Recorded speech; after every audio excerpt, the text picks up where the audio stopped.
As we approach this upcoming administration and the inauguration happening, I thought that it would be important to center a few like Black feminist, Black queer feminist topics um, that I think folks should have on their radar.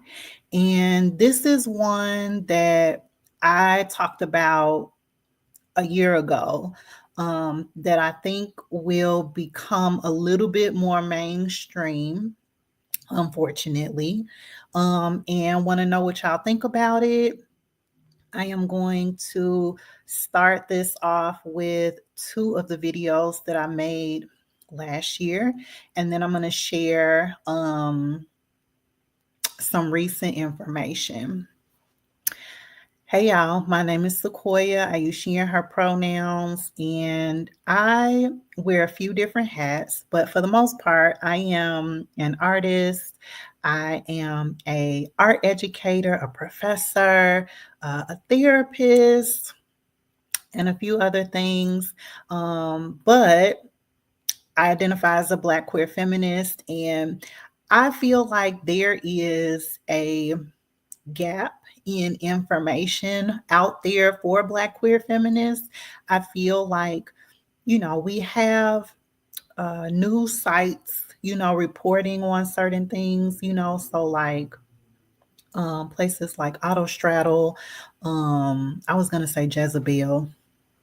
I think they're still up and running, and a few just other news sources where you can usually get some type of women's rights coverage, if you will, right, on different topics from different places. But I feel like, especially as many of the other types of platforms have gone under, and gone under meaning, defunded, gone out of business, right? There isn't a place where I can, like even in me, like giving y'all examples, like I have a list of Black queer feminist like news kind of platforms that I feel like would be Black queer feminist news platforms.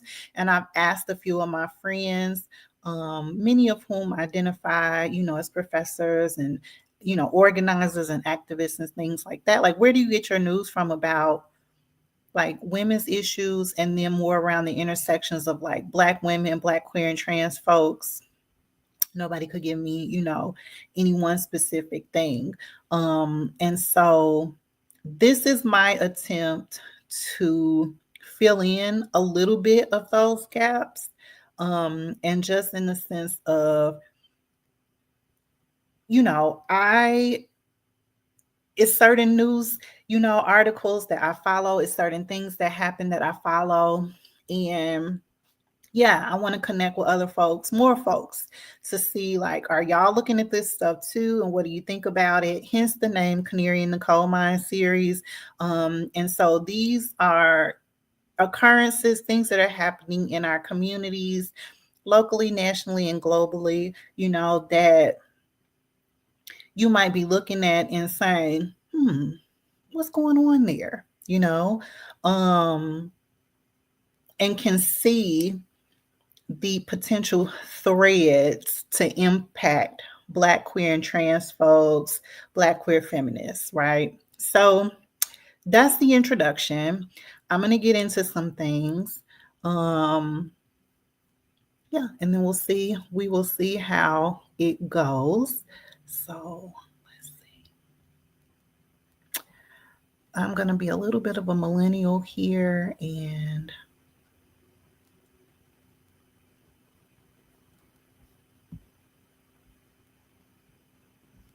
okay.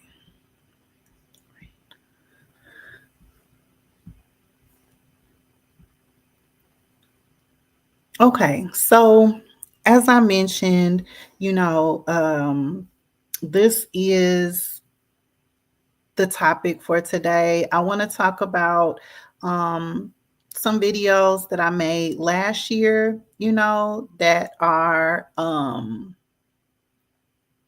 related to what happened in Florida at New College University, um, and the right wing takeover that happened. This is going to be the flow of our talk for today. So I will, no, not that. So I will catch you up. We're going to watch, as I mentioned, those videos that I made last year. We're going to look at some recent articles. I'm going to show you these three articles that are recent, but we're just going to look at one and then we'll move into call to action and then that'll be it. So let's look at this video that I made last year. That's like part one.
Okay. We have one more. So we're going to look at part 2 now.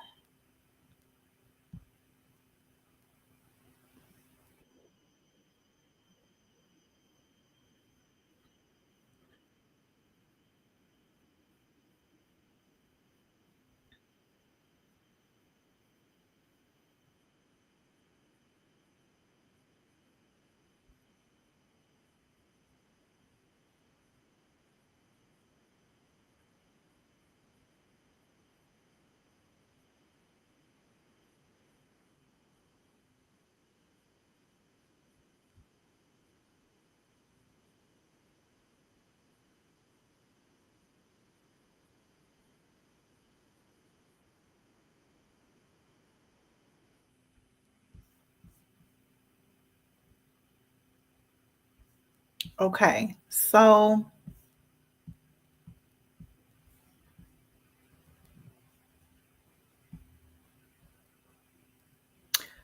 those were the two videos from 2023 related to New College. There is a few other articles that I want to share with y'all.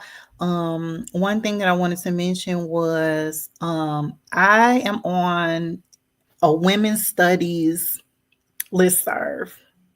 And on the listserv, folks share, like whatever they want to related to women and gender studies. And one of the folks that shares in that group quite a bit is a woman named Carrie Baker. And she is a university professor and has been reporting on New College since last year. So I want to look at some of her articles. So we will do that now.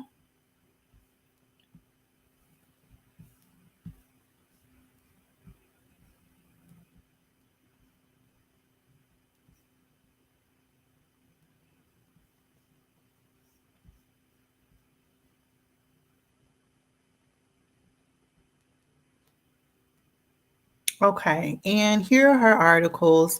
And why isn't it linked? That's interesting. So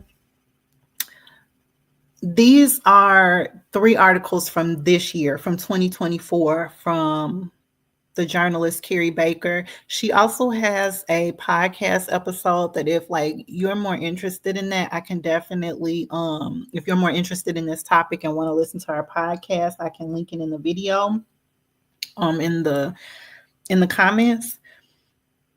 These are 3 articles that she wrote in 2024. These are the titles. So if you just Google these titles, she writes for Miss Magazine, MS Magazine, Miss Magazine. So you can put in Miss Magazine and then the titles of these articles, or you could say Miss Magazine and Carrie Baker, and they should come up. The one that I really want to look at because it gives a good like overview of what happened up until now is this one. Why is it not linked? Okay. Hold on, y'all. Of course, it's not.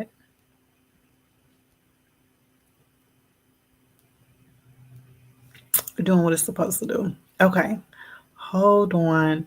Let me try to pull up this article really quickly. Let's see.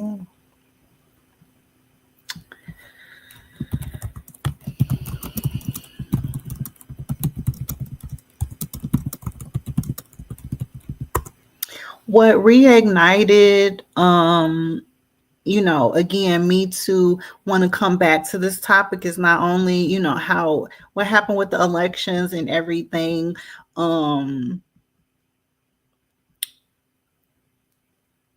also wanted to return to this because I had attended an event, a Twitter event, that happened. I think it had to be in 2023. It had to be at the end of 2022 or 2023. I can't find the flyer anymore. But it was an event facilitated by Kathy Cohen and a few other Black feminists. And they talked about this event on Twitter. The National Women's Studies Association also put out a statement about this. And the last time when I looked for a NWSA, the National Women's Studies Association statement on this, that was from 2023. To my knowledge, outside of Carrie Baker, there hasn't been anybody else that continues to like talk about this topic. So I haven't seen any other Black feminists talk about this outside of that event that Kathy Cohen did. And that was, like I said, I think that was at the end of 2022, sometime in 2023 on Twitter. And this was during the time when it was still called Twitter. So that just gives you like a time frame of how long ago that was. And then the National Women's Studies Association, like I said, they did do a statement, but that was during the initial kind of uncovering or coverage around this takeover of the college. Haven't seen anything else. And when I mention this, I facilitate a Black feminist reading salon. I don't know if I've ever brought this up in the reading salon, but I haven't heard anybody talk about it there. So I wanted to do a video, one, like I said, because of the times, meaning because of everything that happened with the election. And as we're a month out, a little bit under a month out from the inauguration. I wanted to center this topic. So I pulled up the article. We're going to look at From the Front Lines of the MAGA War on Higher Education. This is a Q&A. And I'm just going to go through some of these that I think are important, and then we're going to move on. Okay. So let's see.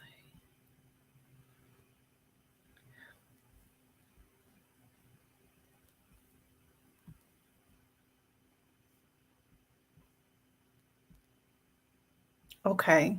So as I mentioned, this is this article From the Front Lines of the MAGA War on Higher Education, the Miss Q&A with New College of Florida professor Amy Reed. So this is from August 2024. And those videos that I showed at the top of the segment are from 2023, my research from 2023. So this is also me getting caught up on Carrie Baker's reporting on this, because I hadn't gone back to any of the articles. She sends out these emails every now and then. And so I had just started them in my inbox, and I'm like, I'm going to go back to this. And then, when I was like, okay, I'm ready to come back to this, I'm like, let me just go on live and look through some of this stuff, and maybe some folks might be interested in it too. So we're going to go down. We're going to scroll down to where the interview starts. And I'm not going to go through all of these questions.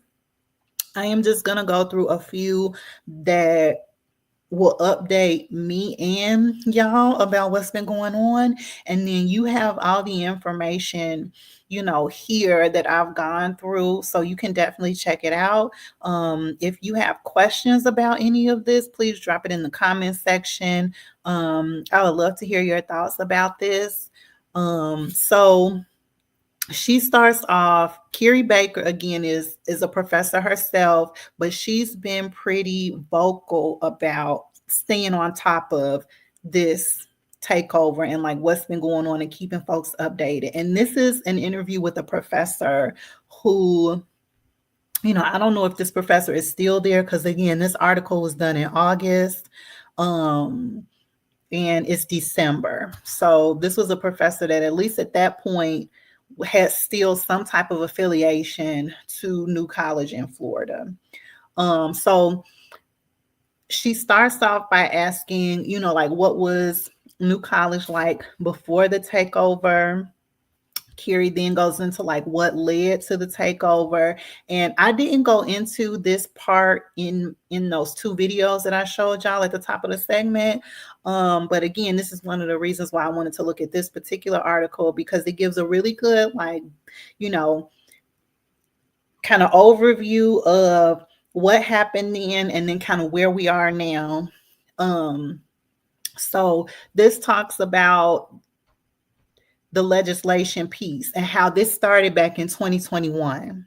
Okay, because again, many of these, or my understanding, my awareness about what was going on in New College and articles didn't start breaking about what was happening there until 2023. So this is talking about some legislation that started back in 2021. Okay. She asked, how did this law affect your teaching? Okay. Let's see, I want to read this really quickly. So Amy Reed, the professor, says, we got guidance from the union about reminding students that while they're allowed to record lectures, they're not allowed to record their fellow students or discussions. We were advised that if our class was discussion-based, which most of our classes are, to put on the syllabus that it was a discussion-based class, and so could not be recorded. The union sent us boilerplate language. Okay. Again, that bill from 2021 was about viewpoint protection. And then this question is about, how did that bill start to affect how you were teaching? And so this professor is sharing that what she saw kind of starting to, how this law was starting to affect her teaching was there needed to be this identification about it being discussion based and that you couldn't record someone during the class. Okay.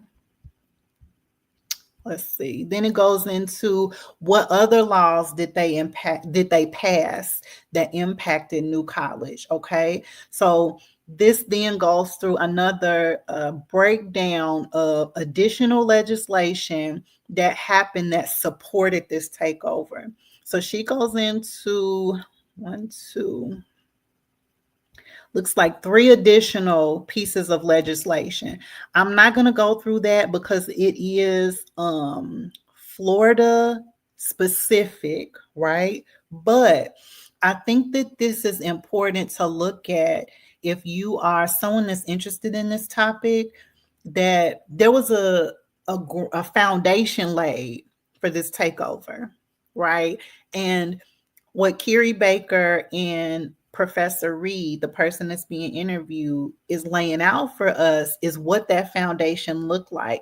And it was a legislative foundation, right? And it was different types of legislation. And I'm very sure that depending on like what state you're in, you might be able to trace back 2020, 2021, 2019, maybe some of these like these threaded pieces of legislation that might, kind of look very similar to what has happened in Florida. Right now, there hasn't, to my knowledge, as of December 2024, to my knowledge, there haven't been any additional colleges that have come out explicitly, like New College in Florida. Right now, I think that New College in Florida is still a very like isolated kind of situation. If I remember correctly, the only other state that I kind of heard like some murmurings about this is getting ready to happen again was somewhere in Arizona, but I haven't heard anything else, and I didn't know like what university. So there may be something still kind of unfolding in Arizona. I don't know. I haven't heard anything else about it, and I haven't heard anything else about any other universities. So wondering, again, this is another place where it's like, have you heard anything like what's going on at the universities where you're at? We'll get to this. Like, what are some of the kind of telltale signs about some of this kind of happening? And right now, what we're seeing is that there's this legislative piece, right?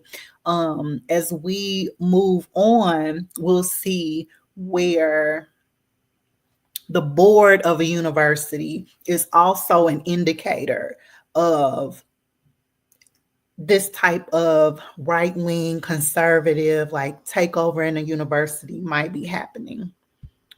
Okay. We're going to keep scrolling. So then this next part goes in, and I'm not going to focus too much on this either. But I just want to highlight that these next few questions are board specific. So Kiri Baker is asking Professor Reed what she saw happening related to the board of trustees at the university. And again, this set of questions that she's asking is really important in the sense of, again, like if this is your jam, if this is something that you're interested in, like maybe asking yourself some of these questions about your university or, or universities in your area. Have you seen anything in the news about the way that the university is appointing board members? Okay. So again, these next set of questions is about the board. And again, starts to talk about like what they were seeing as faculty and staff, related to the shifts around that. Oh, I want to go back up because one of the things that they talked about, and there's a separate article on this related to the university emptying, books from the Gender and Women's Studies Department. This is more about like, again, Florida specific DEI kind of information. Let's see. Then this talks more about the board of trustees. This particular professor talks about her experience with being appointed on the board, some of the backlash, that was received related to how things were being handled with New College's board of trustees.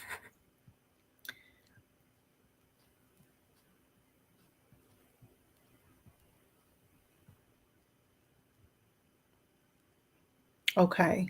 This question I think is important too, because I feel like so this question is important too. One thing that you may not know is that I'm a social worker, and one of the things that we've seen across the United States since the occupation of Gaza has been basically retaliation and punishment of social work faculty, staff, and students that are advocating about the genocide and the repercussions, the consequences rather, that are happening to them. And so this question, I feel like, connects to just the environment of university campuses, college campuses related to advocacy. So this question is, are there other things creating a chilling environment? So the professor says they search people's emails. There's been censorship of emails on campuses. That's been a big issue. I want to connect that to this piece about what's happening with social workers and social work departments related to the genocide. This is something also that we started to see a lot about emails, folks that were organizing. The advisement was to, not include your university email on any correspondence that might be about organizing because of this particular issue, that folks' emails were being searched, and that censorship, was a big thing. So I think too, that's another indicator. I think we're at 3 or 4 at this point of like telltale signs, that something is amiss, right? So we have this legislation, and then we have the piece about the board the board of trustees and how people were being appointed and things like that, right? And then now we have this piece about surveillance, basically, right? So if the university kind of ramps up the surveillance on faculty, students, and staff, like through email searches, right? Like that might be a telltale sign that something is amiss as well. Okay. Then this talks about how many faculty members left after the takeover. And so this is where like my commentary at the top of the segment, when I shared with y'all those two videos that I did, this is where I enter in the timeline. This is what I saw that sparked my interest in this topic. I started to see the resignation letters. The school year was getting ready to start last year, 2023. And what I saw on Twitter were the resignation letters of the faculty members, leading up to the school year starting. And so Professor Reed says out of roughly 100 faculty members, over 30 left the college in 2023, including people who retired, took early retirement, sought after employment, walked away, or were visited and not renewed. She says my 3 closest colleagues all left. And then she talks about this public resignation and how Miss magazine published the letter, and you can go read that. This is one of the resignation letters that I read last year. And then it talks, and then she mentions, that another 12 left during that year. Let's see, the next question, why did you stay? I want to scroll down to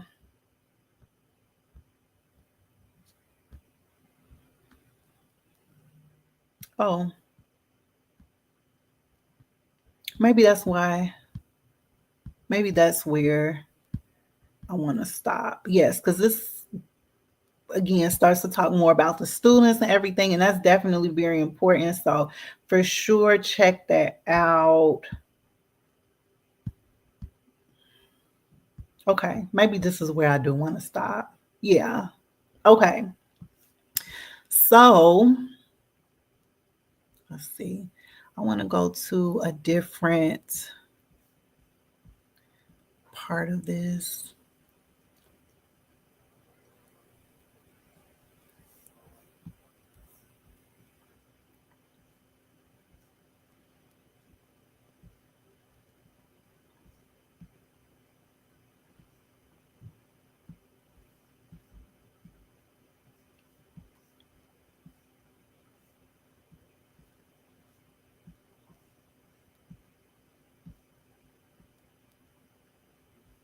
Okay. So, oh my gosh. I'm sorry, y'all.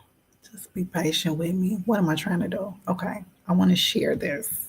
I want to present. Okay. So that was like a really quick overview of, like I said, where we were and then kind of where we are now is what I would like to get into. As that last like paragraph of well, no, not the last paragraph, but that question related to like what type of environment is this creating? That's what I would like to kind of end on as we move into like the call to action piece. And I just want to maybe like recap. So we've talked about new college in Florida and it being a canary in the coal mine kind of situation where there's so many questions about, for me, like what is the future to hold related to gender and women's studies departments, just given how far this was able to go, right? And so some of the kind of telltale signs of maybe your university might be at risk for something like this happening is those legislation markers that laid the foundation for just these different ways that rights were being taken away, more surveilled, right? So there's a legislation. So thinking about that too, like how does that apply to you? The other thing, let's see, it was legislation and it was one more. I'm not gonna remember it. The board of trustees. How the board of trustees, was shifted, right? And that the piece that was really like alarming about the new board of trustees that was brought in was these were all folks that had some type of political affiliations. They were not affiliated with the school in any way. They had not had, majority of them were not educators at all. These were folks that were appointed. And if I remember correctly, I want to say by DeSantis. Or that there was this political influence, this overt political influence on this new board of trustees being brought in, right? And then this other piece too is surveillance, right? So legislation, what's going on with the board of trustees? Is the university ramping up surveillance, i.e., through emails, searching people's emails, things like that? Yeah, so those are kind of the three things that were mentioned. I was sitting here like before I turned the camera on to think about like what is the call to action? And I'm like, I don't necessarily need to name a call to action. I think, if you've made it this far in the video and you're still listening, like you're engaging in the call to action, which is educating yourself about like what's been going on, having an interest even in this.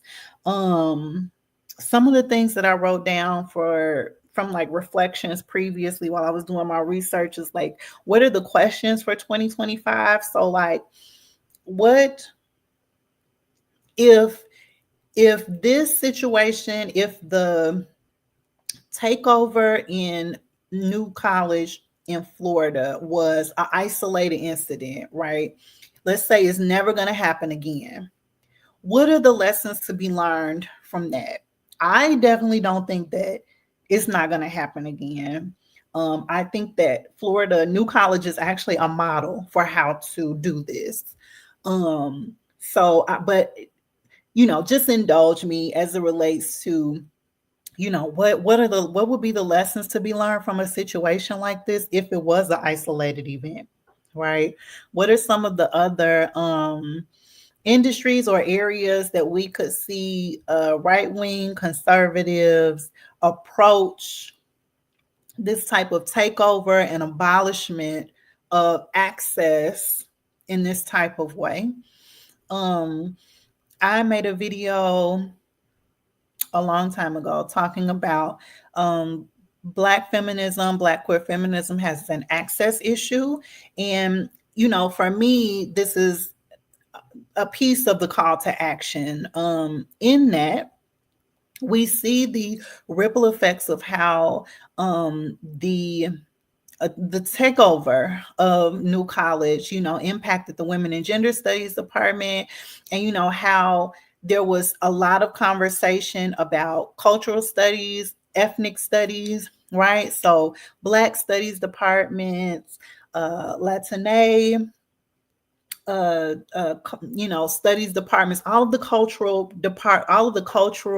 the arms of the cultural departments that fall under that also being in danger of being abolished in this particular way. What does that mean for Black feminists, right? That is a predominantly,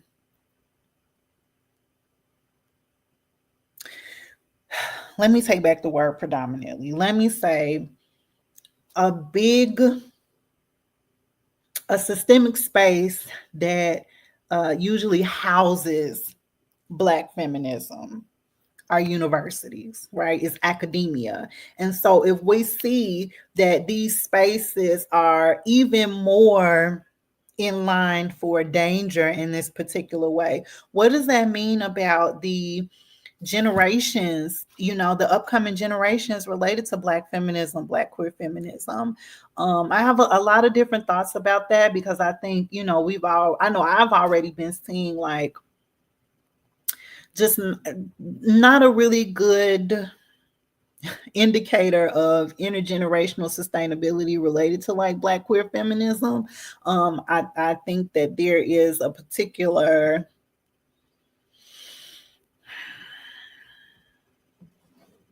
I'm just going to say, Black feminism, Black queer feminism has an access issue about who aligns and resonates with the values and the tenets of Black feminism and Black queer feminism, and then the kind of mainstream, particularly with Black women, Black queer and trans folks, views about even the word feminist, right? So if you identify as a Black queer feminist, what are some local, national, or global issues that you've been following? I would love to know, like what's on your mind. I'm not in Florida. I have no proximity to Florida. Um, I was thinking, like, do I even have any family in Florida right now? I don't even think I have family in Florida right now. However, this particular issue is super close to my heart, because I see, again, just like the title of this series, Canary in the Coal Mine, that to me, this is one of those situations where it's like, what is going on? And it's like, is anybody like watching this? Is anybody paying attention to this? Because this can have some really detrimental blowback. So this is one of those things. And another example of that, something that I learned about recently that I need to do a little bit more research on, is House of Esther in Flint, Michigan. This kind of takeover, and this is so clearly New College in Florida is a university, right? So that's that particular space. House of Esther was an organization in Flint, Michigan that was supposed to be if I remember correctly, 20 bed, kind of like group home, if you will, for teen moms and their babies. I learned about House of Esther watching Councilwoman Tanya Burns out of Flint, watching her podcast. And she talked about how the mayor and also a corporation that has a relationship with Flint was interested in the land that House of Esther was on. And apparently this building has a history. It used to be a convent. And then there was a Black woman that was the executive director of House of Esther. And so somehow she, acquired the building from the nuns. And fast forward to this corporation and the mayor being interested in the land that House of Esther, the organization, was on, the house was on, and that it was a huge property, but they wanted, the organization or the corporation wanted the property. And so the mayor did some really horrible things, supported some really horrible things in order for this corporation to get that land. And so now here we are in 2024, House of Esther it is not open anymore. It's been closed. Apparently, there was a lockout. There was some extreme vandalism. There was some defunding. And Councilwoman Tanya Burns talked about House of Esther because there's been no reconciliation. There's been no resolution. There's been no acknowledgement about what happened with that. So again, this is just an example of just some of the things that I would be interested to know more about if you're interested, in the thing. This has a particular interest to me because of, again, there's something about power and the way that the city, related to this House of Esther Flint example, the way that the city took the land back, right? So it's the same kind of energy of what happened in New College, Florida, right? This takeover just completely gutted the department, right? So those are the threads for me, but like I said, it doesn't have to be, like under the takeover, where people who have a different kind of power are attempting to what's the word, displace, disenfranchise a particular group. It could be something different, but I would love to hear about it. Tell me in the comments, send me some of the links.